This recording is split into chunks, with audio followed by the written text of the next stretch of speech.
সিরাজগঞ্জের সলঙ্গা থানা স্বেচ্ছাসেবক লীগের যুগ্ম সাধারণ সম্পাদক হাফিজুর রহমান হাফিজকে হত্যার উদ্দেশ্যে আক্রমণকারী আওয়ামী লীগ থেকে বহিষ্কৃত সাবেক সলঙ্গা থানা আওয়ামী লীগের যুগ্ম সাধারণ সম্পাদক আরাফাত রহমানকে অবিলম্বে গ্রেপ্তারের দাবিতে মানববন্ধন অনুষ্ঠিত হয়েছে। সিরাজগঞ্জ প্রতিনিধি মোহাম্মদ শাহাদাত হোসেন জানান,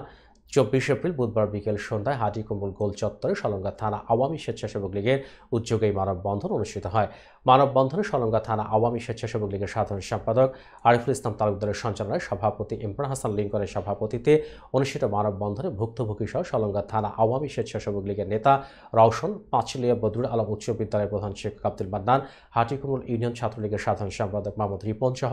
স্বেচ্ছাসেবক লীগের বিভিন্ন ইউনিটের নেতাকর্মীরা বক্তব্য রাখেন। মানববন্ধনে বক্তারা সিরাজগঞ্জের সলঙ্গা থানা স্বেচ্ছাসেবক লীগের যুগ্ম সাধারণ সম্পাদক হাফিজুর রহমান হাফিজকে হত্যার চেষ্টার প্রতিবাদ ও ঘটনার সাথে জড়িত আওয়ামী লীগ থেকে বহিষ্কৃত সাবেক সলঙ্গা থানা আওয়ামী লীগের যুগ্ম সাধারণ সম্পাদক আরাফাত রহমানকে অবিলম্বে গ্রেপ্তারের দাবিতে জানিয়ে বলেন, এর জন্য আমরা বাংলাদেশ আওয়ামী স্বেচ্ছাসেবক লীগ সলঙ্গা থানা শাখার পক্ষ থেকে তীব্র নিন্দা জানাই এবং এই বহিষ্কৃত আরাফাতকে অনতিবিলম্বে গ্রেপ্তারের দাবি জানাই এবং এরকম আওয়ামী লীগ আমরা এই আরাফাতের শাস্তির দাবি করছি আমরা।